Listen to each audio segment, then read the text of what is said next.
and welcome to the channel. My name is Annalisa and today I'm going to be showing you what I've been working on for Inktober. Inktober is kind of a huge sort of commitment, so I didn't get into it at the beginning of October because I had a lot of other plans for other videos. If you've been watching my channel, you'll see I've come out with some baking videos and decor hauls and spooky book recommendations, things like that. So I didn't want to add Inktober onto all of that, but now in the last half of October I've pretty much gotten all my other videos filmed and it's just down to editing, so I thought that I could take some time and do a few Inktober pieces.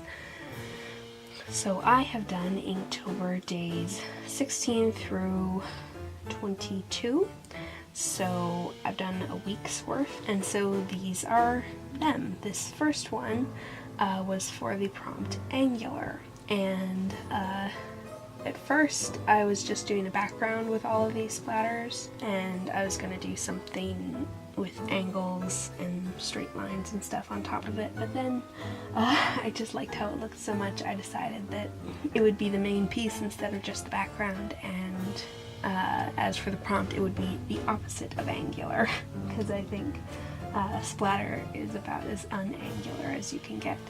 They're very organic shapes. On a couple of these pieces, I didn't record everything that I did to the piece, so there are a few final touches that I added after the speed paint portion, so for them you can see, I do go back after and you can see the final product of all of them. Just because it wasn't viable to always be recording when I had the time to draw or paint. Also Inktober is generally, well, it's called Inktober, and generally you're supposed to use inks. Like, there are inks that act a lot like watercolors that a lot of people are using. There are also pen and ink and markers and things like that, and what are those things that Copic markers, of course, and stuff like that. But I decided to use watercolors because that's what I like to use. I didn't want to go out and get a bunch of inks just so it could be ink, and I do like markers and pens, but not as much as I wanted to explore using watercolors. And I also have been wanting to do a lot of exploration with watercolors because, all told, I'm relatively new. Up until January or so of this year, I mostly used colored pencils or acrylics. So Inktober is a great time for exploration and trying out new things without worrying too much about the final product. So I wanted to explore watercolors a little bit more. So the second piece that I did for Inktober was for the prompt Swollen, and for this I actually chose to do some fan art, which is of the toad Gellick from the Quest for Del Toro series by Emily Rada. And Gellick is actually described as being swollen, among other things. He's a big bad monster who oozes out poison from his pores that are used in weapons, and he sits on a big pile of gold in a cave that he's taken over from some dread gnomes, which behave a lot like the classic idea of dwarves, and he is one of the monsters that the good guys in the story have to defeat. I kind of, for that piece, mixed Impressionism with line detail, which is actually a lot what I did with my Hobbit piece quite a while ago, if you've seen that. Some of the lines are very vague and some of them are outlined, and it's just kind of something you have to experiment with and try out to see what works well, and I really like the final piece. I think I'm gonna send it to the author somehow, maybe tweet it at her or something. The third piece is what I'm calling the Witch's Cupboard, which is a combination of a row of bottles and potion bottles, and beneath them hanging herbs to dry. And I really love herbs and magical herbs and magical potions and stuff. My main character in my main story that I'm working on is a potion maker, and I just freaking love it. So I've been wanting to do a potions piece for a long time, but I was too worried about the final product to really do it, so this is a really good opportunity to get that idea out and try it, and without being too scared that it would not look the way I wanted. And so it's not perfect, I don't think, but I enjoy doing it, and I think I might go back and add more to it later, because I wanted to finish it up for Inktober so that I would have a finished piece in one day. But I think that I will go back and add, I think it could use more potions in the background because they're in a very neat sort of way, and I really like messy potion shells. So I think I'll just add more potions in the background and see how that looks. But I've saved it as it is on my computer just in case I totally ruin it.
So the prompt for day 19 was Scorched, and for this I just knew I had to do a dragon. One of my favorite dragons ever is Temeraire from the Temeraire series, but for this, that I felt would be a bigger undertaking, whereas for this I needed a piece I could do in a day, right? So I decided to do my second favorite dragon series was How to Train Your Dragon.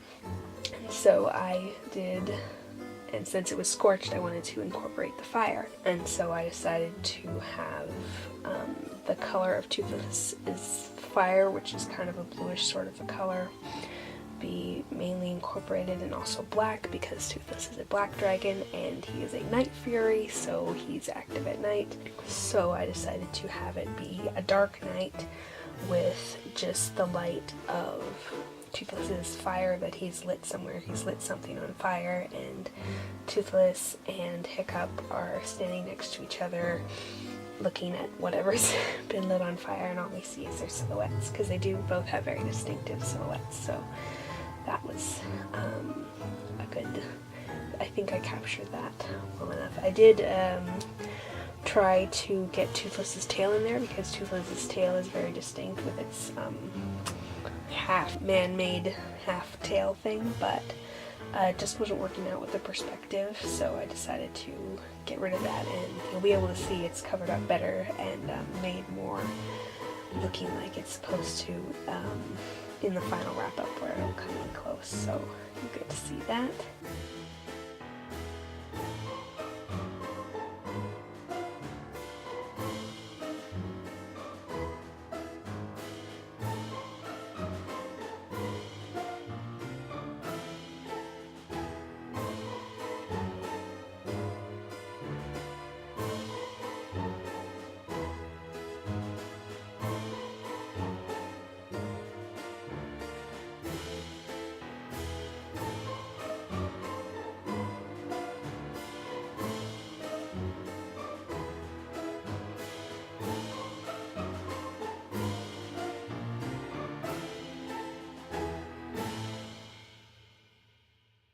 Day 20's prompt was Breakable, And I've always had this kind of idea of hearts,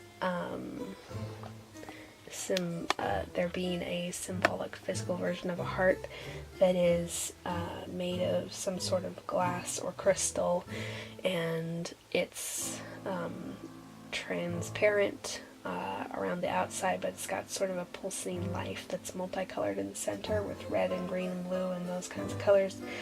And that hearts that have been damaged have like cracks in them and big black marks and things. And so for Breakable, I decided to do a broken version where the two halves of the heart have fallen apart and they've got cracks all through them and little bits fallen on the ground.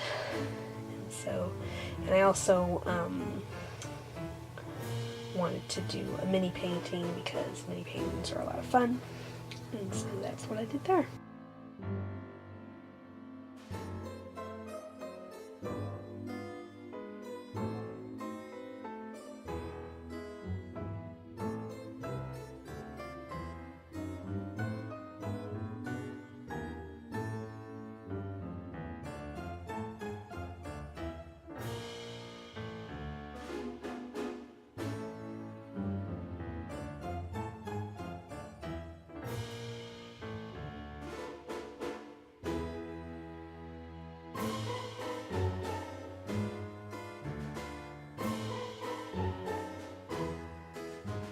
Whirlpool of color, like it was getting sucked down a drain. And so that's what you can see here. I also wasn't expecting much from this. I didn't think it would turn out really well, but I actually really liked it.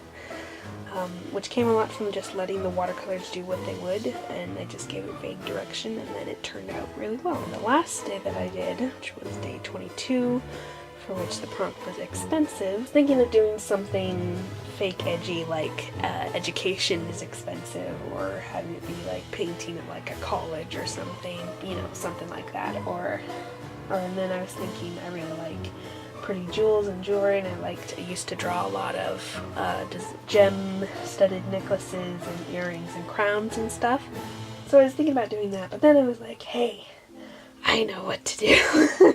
Justice is expensive and costs blood, and that's kind of referring to a lot of black people have been killed by cops, and all the women who've been raped and are now crying out for justice through Me Too, and they're not getting it even though they've shed their blood. And so that's a super dark way to end this video, but that just happened to be the last prompt that I did. This was super draining just to do a week of Inktober, and I had a hard time doing anything else. And of course, the hardest thing really isn't even the doing of Inktober, it's the editing and uploading, so that's why I decided to do this all as one video. I'm not going to be doing the rest of Inktober like I planned. I'm going to leave it at a week. I had fun, and I am glad that I did this because I exported a lot and I produced a lot, and I'm glad about that. Thank you so much for watching. I hope you've enjoyed. I hope that you've been enjoying Inktober if you've been doing it, and I'll see you in the next video. Bye!